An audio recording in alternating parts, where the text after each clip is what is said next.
Through the Looking Glass, Why Poverty Reflects Perspective, D.G. Pace and Natalie Iardi. Most people have the sense that poverty means being poor, but that's definitely not the whole story. When asked how to specifically define and measure poverty, many people struggle coming up with an answer. In this video, we attempt to debunk how to do just that.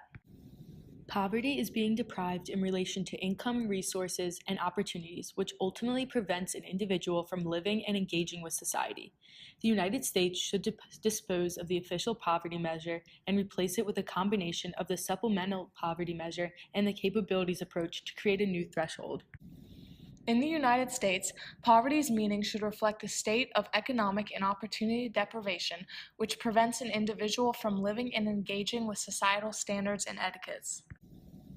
If a person wanted to know how to measure poverty because they needed a quantifiable and nationwide number as to who should be eligible for new government policy, then one should use the official poverty measure. The OPM is a determination of the threshold of poverty, which is in terms of a dollar amount. The threshold has been adjusted for inflation using the Consumer Price Index since its founding in the 1960s, but has otherwise remained constant. The OPM is calculated by taking the price of the cheapest food plan according to the USDA and multiplying that by 3. That number is scaled up or down depending on your age and the number of people in your household. This number excludes non-relatives and foster children, however. The OPM considered income is your pre-taxed income from your job, any income in the form of cash, as in Social Security, veteran benefits, etc. Any in-kind assistance from the government does not count toward income. Once we determine the OPM threshold, we must count people who are above or below the threshold. After that, we can calculate the poverty rate, which is the percentage of people under the threshold in comparison to all the people. The OPM is an absolute measurement, for it is your resources compared to things you must buy, and does not consider what people around you have. As stated in the previous slide, the OPM is an absolute measurement and is based solely on one aspect of a family's spending: food. When the threshold was created in the 1960s, families spent significantly more on food, about 1/3. Today, however, food only accounts for roughly 1/6 of a family's expenditures. Food prices have fallen over time since the 60s, while outside expenditures such as transportation, housing costs, and healthcare have risen significantly. Furthermore, the OPM considers income before taxes, yet in comparison to the 60s, the poor are being taxed more, which thus results in a disproportionate measurement of the resources available to a particular family. Since the OPM merely reflects a food-based poverty threshold, American citizens living in more expensive geographical locations are at a disadvantage when it comes to determining whether a person is in poverty because of their higher cost of living. Although not perfect, the OPM is the best way to measure poverty when asked about eligibility policy because of its ability to be constant throughout the nation, as well as its ability to measurably alleviate aspects of poverty and react to economic changes. The SPM and capabilities approach would not be the optimal options because the SPM already considers government aid and must be updated frequently to reflect adjustments. The capabilities approach would not be optimal in this situation either, because it does not provide a monetary value with which to base policy creation. If a person wanted to know how to measure poverty based on varying geographical location, they would use the supplemental poverty measure. The SPM is not a food-based threshold. It sets the threshold for the actual expenditures of the population in general on 4 categories of items: food, clothing, shelter, and utilities. It then takes the 33rd percentile of the expenditures, which is a dollar amount, then adds that to the small amount for things that people need but aren't included in the FSCU, such as household items or non-work-related transportation. The SPM counts 2 types of income and expenses. The first set of income it counts is the same as the OPM, which is pre-tax money from your job and any other income in the form of cash. The second set of income it includes are benefits that you are entitled to, not cash-only benefits. This would be considered supplemental nutrition food stamps, TANF, vouchers to help pay for rent, tax transfers, etc. The SPM then subtracts any non-discretionary costs, such as payroll, Social Security, Medicare taxes, transportation to go to work, out-of-pocket healthcare expenses, and childcare paid in order to go to work.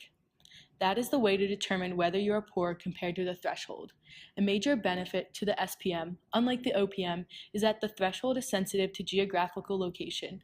Another difference between the OPM and the SPM is that the OPM is an absolute measure, while the SPM is a quasi-relative measure. A quasi-relative measure allows for the poverty threshold to change.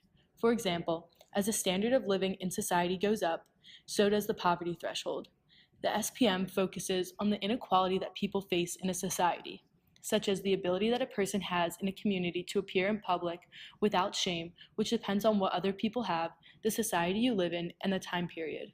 However, a disadvantage of the SPM is that it is constantly changing and being adjusted, so poverty can never be entirely gotten rid of because the changing poverty thresholds. Furthermore, more people are impoverished under the SPM, which thus requires more government spending to alleviate the issue. As stated before, using the SPM increases the amount of people that are considered impoverished. This is because of the effects of in-kind benefits, taxes, and other non-discretionary expenses that are added into the SPM. In 2010, this caused a 2.5 million increase in people living under the threshold of poverty. If someone wanted to know who is free and who is not, based on measuring poverty, they would use the capabilities approach. The capabilities approach defines poverty as how free you are. You are impoverished if the capabilities that you have do not meet a certain threshold. All three approaches have thresholds, but the capabilities approach is a threshold of freedoms. Capabilities are the ability to achieve certain functionings, as in beings and doings. For example, being well fed, being educated, voting, petitioning, speaking freely, forming valuable social attachments to other people.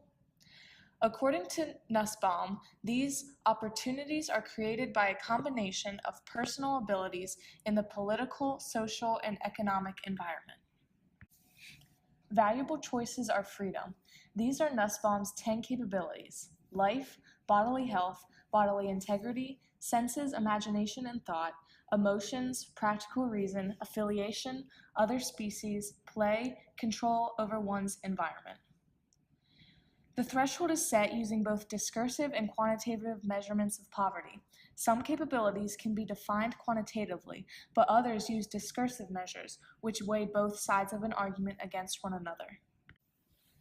The Human Development Index is a means of measuring capabilities. According to MeasureOfAmerica.org, the American Human Development Index provides a single measure of well-being for all Americans. The HDI is a numerical measure made up of what most people believe are the very basic ingredients of human well-being: health, education, and income. However, a disadvantage to this approach is that the HDI weighs all three of those aspects equally. Therefore, for example, Middle Eastern countries rise in the ranks because they have a high per capita income, even though they have low health and education levels. The HDI does not take into account inequality. Although not perfect, the capabilities approach should be used when asked about relative freedom because it does not rely entirely on income to measure poverty, but rather a multidimensional approach that focuses on capabilities, which allows for income to be conditional. The OPM and SPM would not work well in this situation because they provide thresholds based off of resources, not certain capabilities. We propose a plan to measure poverty by combining the most useful and best aspects of the SPM and the capabilities approach. To create a threshold, we will take the way SPM measures the poverty line, income and benefits minus non-discretionary costs, while also taking into consideration some of Nussbaum's 10 freedoms. Unfortunately, we would only be able to use the ones that we can attach a value to. By combining SPM and capabilities to create a threshold, we take a more human approach in determining who is living in poverty. In addition, we would adjust for geographical locations, which is a method that the SPM currently uses. By doing this, we are creating a new perspective on poverty in the United States. Thank you for listening. We hope you have gained a new perspective on poverty.